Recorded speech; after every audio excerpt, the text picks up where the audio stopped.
Images are not real and only appear on your television screen.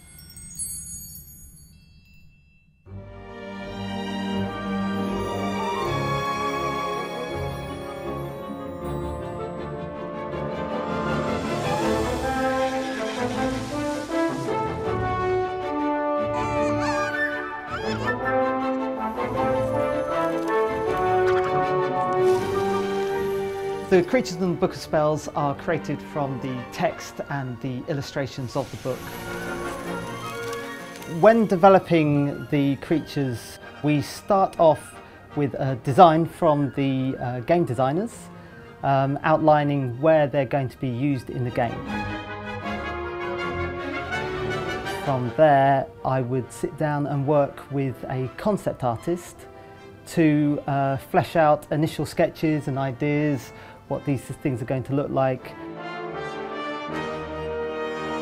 You've got the initial model, what it looks like, its form, its structure, its colouring, and then we need to try and make it move.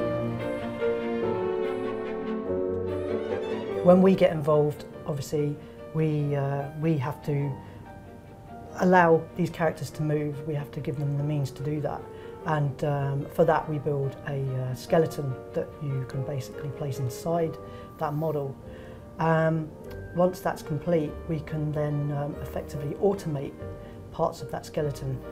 So you can put a control on the hand, and then when you grab that control, you can just move it around like that, and it's nice and easy. It just works itself out.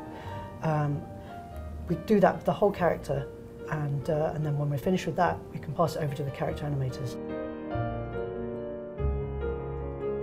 My favourite part in animation is actually the planning, the research, and going and thinking about the character and the personality and what they would think, how they would act, and how they would, specifically react to a certain situation.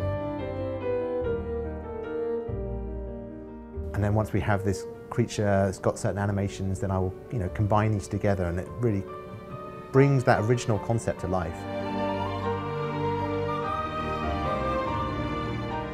I think one of my favourite creatures to develop was the dragon, mostly because it was the first creature I got my hands on, so I could experiment a bit and see what worked and what didn't work.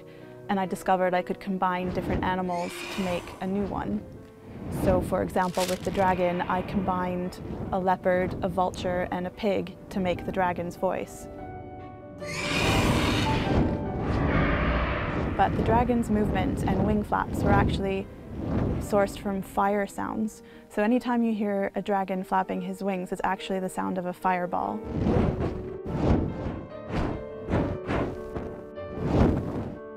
The characters definitely go through a process of development where they might start off, we might think of them in one way at first, and then as we work through the situations that they're in, we might think of different, the more entertaining ways for them to sort of express their personalities.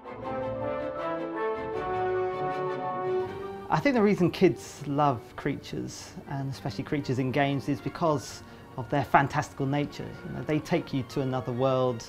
You don't see them in everyday life, so to come up against them and see how they actually move and how they react is something that kids really love.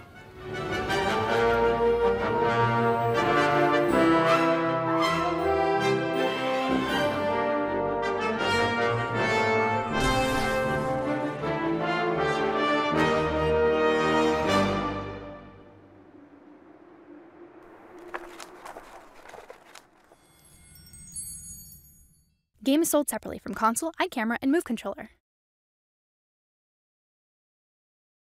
PlayStation